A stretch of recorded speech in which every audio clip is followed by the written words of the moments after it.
प्रिय शिक्षार्थी, पिछले भाग में हमने समझा था कि प्रेरणा हमें आगे बढ़ाने वाली वह शक्ति है जो हमारे काम करने की इच्छा को सक्रिय रखती है।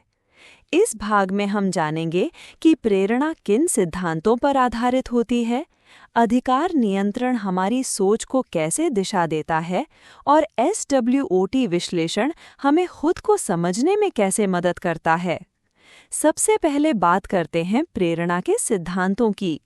डेविड मैक्लेलैंड ने बताया कि लोगों को 3 तरह की इच्छाएं प्रेरित करती हैं: उपलब्धि की इच्छा, शक्ति की इच्छा और दूसरों से जुड़ाव की इच्छा।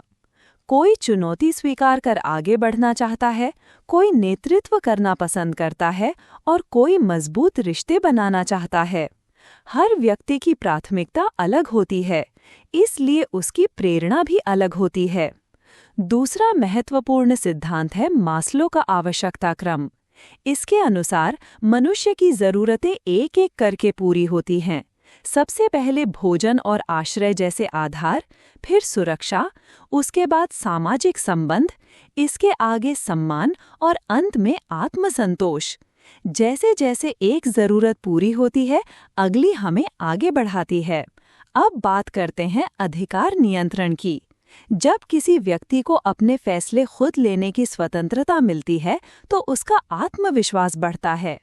आंतरिक नियंत्रण वाले लोग मानते हैं कि उनका जीवन उनके खुद के प्रयासों से बदलता है, जबकि बाह्य नियंत्रण वाले लोग नतीजों को किस्मत या परिस्थितियों से जोड़ते हैं। उद्यमी आमतौर पर आंतरिक नियंत्रण की सोच रखते हैं।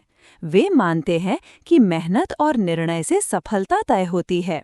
और अंत में आता है स्वॉट विश्लेषण, एक ऐसा दर्पण जो ताकत, कमजोरियां, अवसर और चुनौतियों को साफ दिखाता है। इससे हम जान पाते हैं कि हमें किस दिशा में मेहनत करनी है, कहाँ सुधार की ज़रूरत है, कौन से अवसर हमारे लिए उपयोगी हो सकते हैं और कौन से खतरे हमें सतर्क रहने की सलाह देते हैं।